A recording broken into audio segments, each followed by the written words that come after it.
Now I found this wonderful leaf in my garden yesterday. What's lovely about this leaf is it feels furry, like a little rabbit or a kitten.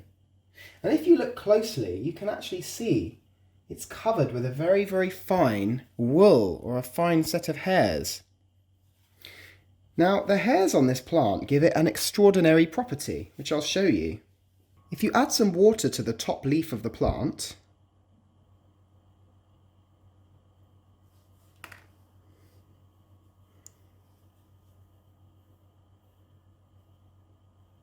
you can see the leaf itself doesn't get wet.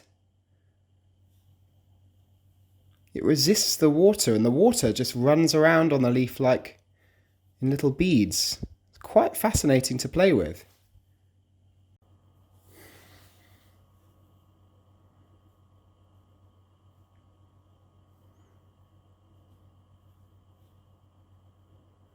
So why doesn't this leaf get wet?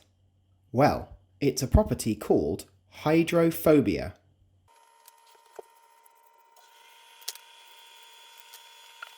Now, the word hydrophobic tells us what the material does.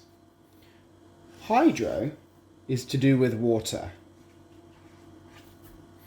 And phobic, if you have a phobia of something, if you're phobic of something, it means you are afraid of it. You might have heard of arachnophobia. If you are arachnophobic, you have a fear of, that's right, spiders. So this word means that a material is afraid of water. Well, look, we don't really mean that. We know that materials can't have feelings. It's a word that means that a material will resist getting wet or will avoid water. Now, to understand what makes our leaf hydrophobic, we need to look very, very closely at the surface of the material and find out what's going on.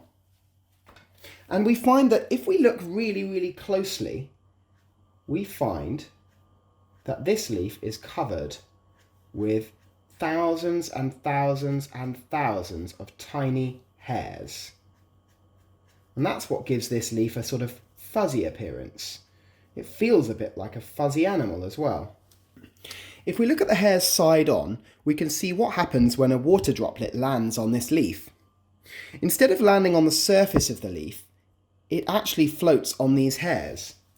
The microfine structure of the leaf surface, and in particular these hairs, prevents the water droplet from ever touching the surface of the leaf.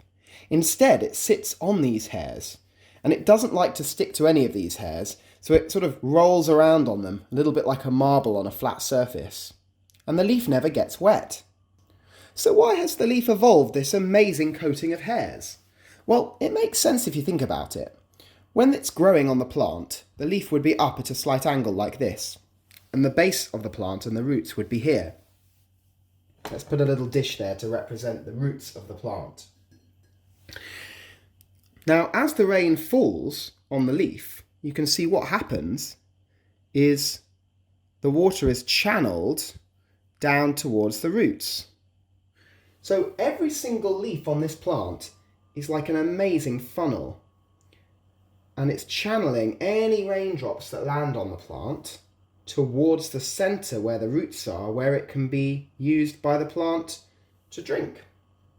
Amazing. Now, I've got here a fun science toy called hydrophobic sand.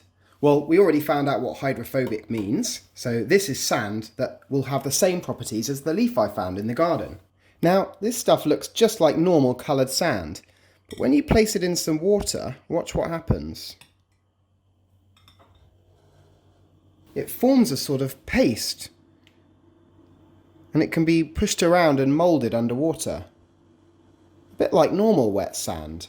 But the magical thing is, when you take it out of the water, it will be instantly dry. Let's poke this back onto the spoon, or a little bit of it anyway. You can already see what's happening, look. As I take it out, it's completely dry. I can pour it into the water, dunk it, but if I scoop some out, it instantly bursts into a spoon of dry sand. Amazing stuff. So this sand is coated with a special chemical coating, which is a little bit like the hairs on the plant. If we were to look at the surface of the sand grain, we would see something called a nanostructure. Nano means very, very small, and if we were able to look, we would see something that began to look a little bit like the hairs on the plant. Now, this is a very, very small structure, these little protrusions coming out from the surface of the sand, but they work in the same way as the hairs of the plant do. If we put a water droplet on them, because of the tiny protrusions, the water droplet is not able to touch the actual true surface of the sand. It's really kind of rolling around on these little sticky outy bits here. Okay, I've now got some hydrophobic sand on this plate. Let's see if we can even it out a little bit.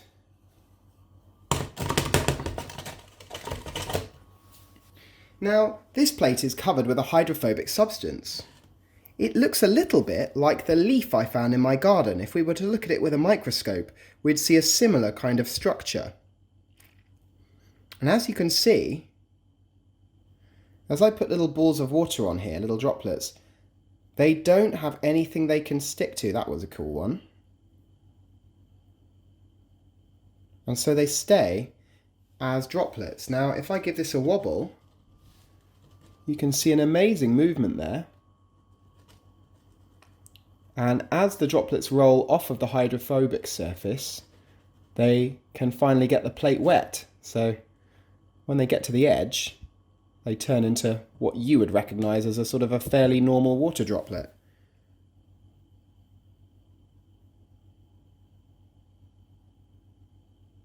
Now, I was on the internet and I found this product here. It's called Nano Plus, and it's a spray-on nano coating. It says Hydro Control there. So this is a product that you can use to spray on a hydrophobic nano coating to any surface. Let's give it a try.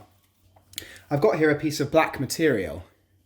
Now, normally, if you were to get some water droplets on the material, you can see they just soak in, and the material gets wet. But if I spray this with a nano coating, look what happens. So this is a piece of the same material that I've sprayed with the special hydrophobic nano coating. Watch what happens now.